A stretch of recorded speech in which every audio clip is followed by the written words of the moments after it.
பக்ரீத் பெருநாளை எதிர்நோக்கி முஸ்லிம் சமூகம் காத்துக் கொண்டிருக்கிறது. வடமாநிலத்திலே நாட்டின் பெயரால் வன்முறையை கட்டவிழ்த்து விட்டவர்கள் தமிழகத்திலே எங்கும் இல்லாத வகையிலே பழனியிலே தன்னுடைய புள்ளியை வைத்து துவங்குவதற்கு முயற்சி செய்திருக்கிறார்கள்.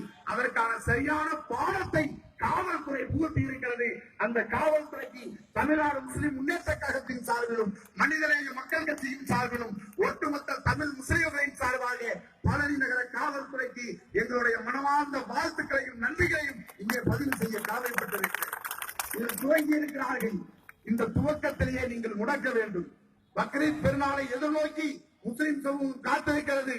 பக்ரீத் பெருநாள் அன்று குர்பானிக்காக மாடு ஏற்றி வரக்கூடிய மாடை ஏற்றி கொண்டு வரக்கூடிய வாகனங்களை இவர் தடுத்து நிறுத்துவதற்கான முன்னோட்டமாகத்தான் இதை முஸ்லிம் சமூகம் பார்த்துக் கொண்டிருக்கிறது. எச்சரிக்கையாக நான் இங்கே பதிவு செய்கிறேன். இந்த பசுமாட்டை ஏற்றிட்டு வந்து தடுத்து நிறுத்தது காவல்துறையில ஒப்படைச்ச மாதிரினா ஒரு சூழல் அன்று வராது.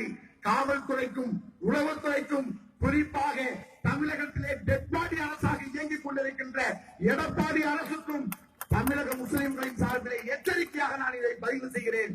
குர்பானிக்காக வரக்கூடிய மாடுகளை சங் பரிவார குரங்கு குட்டிகள் தடுத்து நிறுத்தக்கூடிய ஒரு சூழல் வந்தால் அதை காவல்துறை இரும்பு கரம் கொண்டு ஒழிக்கிவிட வேண்டும்.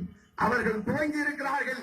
இன்ஷா அல்லாஹ் குர்பானிக்கு கொண்டு வரக்கூடிய மாடுகளை அவர்கள் தடுத்து நிறுத்தினால் தமிழகத்து முஸ்லிம் இளைஞர்கள் அவர்களுக்கு சரியான பாடத்தை புகட்டக்கூடிய ஒரு சூழலுக்கு எங்களை நீங்கள் தள்ளிவிடாதீர்கள் என்று எச்சரிக்கையாக இங்கே பதிவு செய்துவிட்டு என் அன்பிற்குரிய இஸ்லாமிய சகோதரர்களே, எங்களுடைய தொப்புள் குடி உறவுகளே, மாட்டின் பெயரால் மனித சமூகம் வதைக்கப்படுகிறது.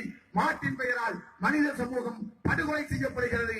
இத்தகைய சூழலை மாற்றுவதற்காக இதை நாம் கண்ணீர் வடிப்பது அவமானம், களத்திற்கு வருவதே தன்மானம் என்று கூறி வாய்ப்புக்கு நன்றி கூறி விடைபெறுகிறேன். அஸ்ஸலாமு அலைக்கும் வரஹ்மத்துல்லாஹி வபரகாத்துஹு.